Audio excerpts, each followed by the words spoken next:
अकोल्यात भाजपच्या माजी नगरसेविका आणि नगरसेविकेचे पती तसेच इतर 6 जणांनी एका माजी सैनिकावर जीवघेणा हल्ला केला होता। या हल्ल्यात माजी सैनिक गंभीर स्वरूपात जखमी झाला असून त्यांच्यावर अकोल्यातल्या खासगी रुग्णालयात उपचार सुरू आहेत।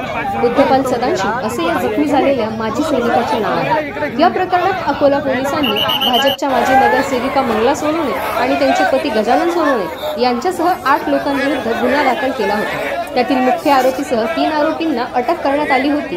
मात्र उर्वरित आरोपींना अटक करण्याकरिता मंगळवारी रात्री 9च्या सुमारास खदान परिसरातील शेकडो नागरिक खदान पोलीस स्टेशनवर मोर्चा घेऊन गेले होते।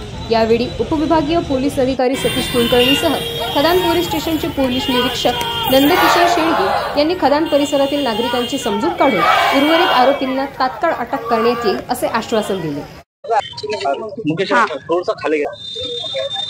आम्ही इथं आलेलो आहोत आनंदनगर येथील रहिवासी। आमच्या इथे राहणाऱ्या माजी सैनिक कारगिल युद्धातील सैनिकावर जीवघेणा हल्ला माजी नगरसेविकेच्या पतीने केलेला आहे। आम्ही त्यांच्या न्यायासाठी इथे आलेलो आहे। 4 आरोपी गिरफ्तार झालेले आहेत, बाकीचे गिरफ्तार झालेले नाहीये। त्यांच्या मागणीसाठी आलेलो आणि आमचा मुद्दा इथपर्यंत अकोल्यापुरता नाहीये, आमचा शहराच्या बाहेर आणि मंत्रालयापर्यंत जाण्यासारखा आहे, कारण की हा खूप काळीमा फासणारा विषय आहे, सगळ्यांसाठी आहे। मागणी आहे आमचा की या मंत्रालयापर्यंत गेला पाहिजे। हा विषय सगळ्यांसाठी आलेला आहे की आज एसी यूपी प्रदेश मध्ये नाही होत हे एसी कॅटेगरीवर हल्ले, तर हे महाराष्ट्रात सुद्धा होतात, अकोल्यासारख्या सिटी मध्ये होतात। हे आम्हाला दाखवून द्यायचं आहे। हा मुद्दा इथपर्यंत नाही राहिला पाहिजे, हा मंत्रालयापर्यंत गेलेला पाहिजे। आमची सगळ्यांची मागणी हीच आहे। फरार झालेल्या आरोपींना तत्काळ गिरफ्तार करा, यांची आम्हाला सगळ्यांना मागणी आहे आणि त्यांच्यावर सक्त कारवाई पण करा, कारण की हा एकाचा विषय नाही, देशाच्या सैनिकाचा विषय आहे। दीपा अशोक लांडगे, आनंदनगर।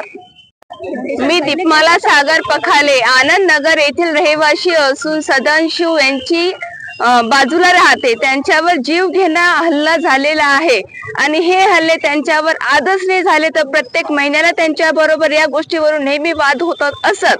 त्यांना तत्काळ न्याय देण्यात यावा ही कडकडीची विनंती असून आमची जे आरोपी फरार आहेत त्यांना अटक करावी ही कडकडीची विनंती आहे सर आमची।